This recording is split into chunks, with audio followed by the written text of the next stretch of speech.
जहां जिस सम्राट चौधरी के साथ कंधे से कंधा मिलाकर स्मृति यात्रा कर रहे हैं नीतीश कुमार, जहां भाषण पर भाषण से संकेत सीएम चेहरे को लेकर दे रहे हैं, क्या वही नीतीश कुमार अपनी ही पार्टी को नहीं बचा पा रहे हैं? आप कुछ बातें हम लोगों की तरफ से कही जाएगी तो जरा एक बार तो आप जानबे न करते हैं। आप सब जानते हैं, मानते हैं कि 24 नवंबर 2005 को पहली बार एनडीए की सरकार बनी थी और उसी समय से सरकार बनी है, तब से चल रही है। तो तब से राज्य में कानून का राज है और हम लगातार विकास के काम में लगे हुए। लेकिन जब हम लोगों की सरकार बनी थी, एनडीए सरकार की 24 नवंबर 2005 को, तो उसके पहले वाली जो सरकार थी जिसकी, अब उस सब का कितना फालतू काम था। इसीलिए आप हर किसी को मालूम होना चाहिए क्या रहता था। याद है ना पहले क्या स्थिति थी? पहले बहुत बुरा हाल था।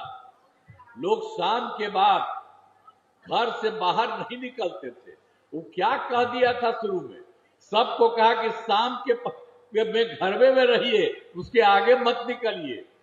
ये सब पहले कहीं होता था? हम लोग तो मान लीजिए यहाँ के तो हम तो दिल्ली में थे, तो वहां तो कहीं कुछ नहीं होता था। यहीं जब आते थे तो यहाँ बंद रहता था। कहीं भी देखने जाते थे तो हम तो जब देखते थे सब बंद रहता था, तो दोनों हाथ से खूब करके ऐसा करते थे, तब सब खोल लेता था तो उसमें जाते थे। तो ऐसा कहीं होता है जी?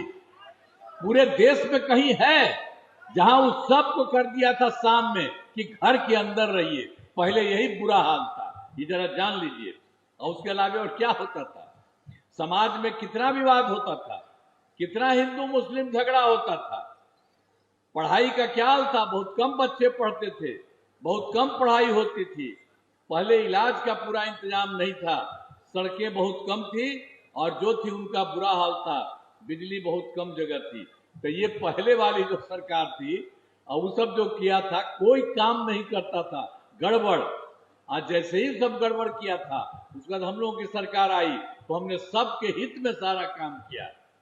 आज शुरू से ही बिहार के विकास का काम हो रहा है। अब किसी प्रकार के डर एवं भय का वातावरण नहीं, राज्य में प्रेम, भाईचारा एवं शांति का माहौल है।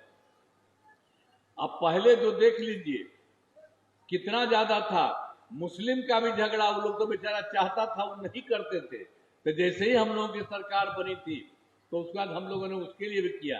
वर्ष 2006 से ही कब्रिस्तान की घेराबंदी शुरू की गई। बड़े पैमाने पर कब्रिस्तानों की घेराबंदी की जा चुकी है। अब कोई झगड़ा झंझट नहीं होता। हम लोगों ने एक एक तरह से काम किया। जिस जनता दल यूनाइटेड को नीतीश कुमार ने सींचा, जिस जेडीयू को नीतीश कुमार ने 20 साल तक बिहार के सुशासन बाबू की तरह चलाया, क्या अब नीतीश कुमार का एक फैसला जेडीयू को तोड़ देगा? क्या जेडीयू अब दो धड़ों में बंट जाएगी? क्या अंदरूनी कलह अब निकलकर बाहर आ गई?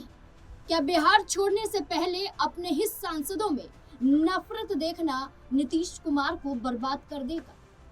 दरअसल बिहार में एक बड़ी घटना घटी है और वो भी नीतीश कुमार की पार्टी में, जिसे देखकर बिखराव की तस्वीर साफ हो रही है, जिसकी चिंगारी शोला बन रही है। दरअसल आपको बता दें, जेडीयू संसदीय दल के नेता दिलेश्वर कामत ने लोकसभा स्पीकर ओम बिरला को नोटिस सौंपा है। इस नोटिस में बांका से जेडीयू सांसद गिरधारी यादव की सदस्यता समाप्त करने की मांग की गई। पार्टी का आरोप है कि गिरधारी यादव लगातार पार्टी लाइन के खिलाफ जा रहे हैं और पार्टी लाइन के खिलाफ जाकर बयानबाजी दे रहे हैं और कई गतिविधियों में शामिल हैं। गिरधारी यादव पर लंबे समय से पार्टी विरोधी गतिविधियों में शामिल होने का आरोप लगाया गया है। उन्होंने कई ऐसे मुद्दों पर सार्वजनिक तौर पर सवाल उठाए हैं जिससे पार्टी की छवि को नुकसान हुआ है। खास तौर पर एसआईआर जैसे मुद्दे पर उनकी बयानबाजी को पार्टी नेतृत्व ने अब गंभीरता से लिया है। इसी के साथ साथ एक बड़ा एक्शन लिया गया। इसके अलावा वो कई बार बिहार सरकार की नीतियों पर भी खुलकर आलोचना कर चुके हैं। इन सबको ध्यान में रखते हुए एक्शन लिया गया। हालांकि इस पूरे मामले पर सदस्यता पर आई संकट के बाद सांसद गिरधारी यादव का भी बड़ा बयान सामने आता है। जहां एक्शन होता हुआ नजर आया, जहां नोटिस भेजा गया, तो वहीं उन्होंने कहा जब से हम नीतीश कुमार के साथ हैं, पार्टी विरोधी काम किया ही नहीं। जब स्पीकर का समन आएगा तो हम जवाब दे देंगे। जहां ये जवाब गिरधारी द्वारा दिया गया तो वहीं दूसरी तरफ ललन सिंह से भी पूछा गया तो उनका जवाब भी सामने आया।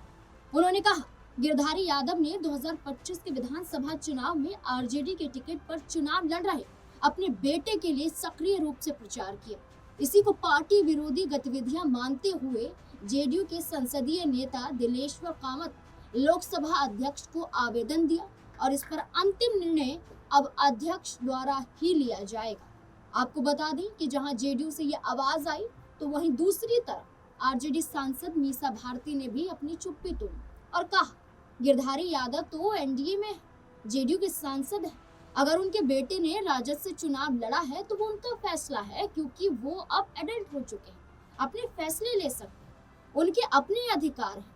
लोग तो वोट के दौरान भी ये देखा जाता है कि एक घर से 3 लोग अलग अलग वोट डालने जाते हैं। ये तो स्वतंत्रता का अधिकार है। वैसे तो कई राजद के लिए भी प्रचार करते हुए जेडीयू के नेता नजर आए, लिस्ट दे दे के, ऐसा मीसा भारती ने कहा। जानकारी के लिए बता दें कि मामले को और ज्यादा तूल तब मिला जब गिरधारी यादव के बेटे चाणक्य यादव बिहार विधानसभा चुनाव से ठीक पहले आरजेडी में शामिल हो गए थे। ये मामला वहीं से बड़ा बन गया। उन्होंने बेलहर सीट से चुनाव भी लड़ा, हालांकि उन्हें हार का सामना करना पड़ा। इस घटनाक्रम के बाद से ही गिरधारी यादव की पार्टी के प्रति निष्ठा पर सवाल उठने लगे। अब सबकी नजर लोकसभा स्पीकर के फैसले पर टिकी है। अगर नोटिस पर कार्यवाही होती है तो ये जेडीयू के भीतर एक बड़ा राजनीतिक संदेश माना जाएगा।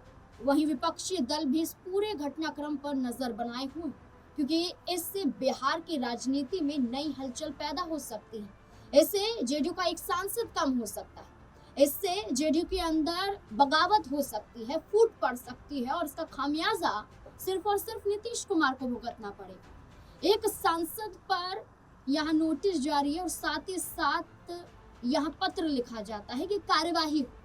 अब अगर अध्यक्ष ओम बिरला ने एक्शन लेते हुए संसद सदस्यता रद्द कर दी तो नुकसान किसी और को नहीं होगा, बीजेपी को नहीं होगा या एनडीए के अन्य दलों को नहीं होगा। इसका सीधा नुकसान नीतीश कुमार को होगा, क्योंकि एक तरफ तो उन्होंने मुख्यमंत्री गद्दी छोड़ने का फैसला कर लिया, दूसरी तरफ उनके ही सांसद नाखुश नजर आए क्योंकि सांसद ही एक सांसद के खिलाफ खड़ा हो गए और ललन सिंह खुलकर ये कहते हुए नजर आए कि ये पार्टी गतिविधियों के खिलाफ था, इसलिए एक्शन लिया गया।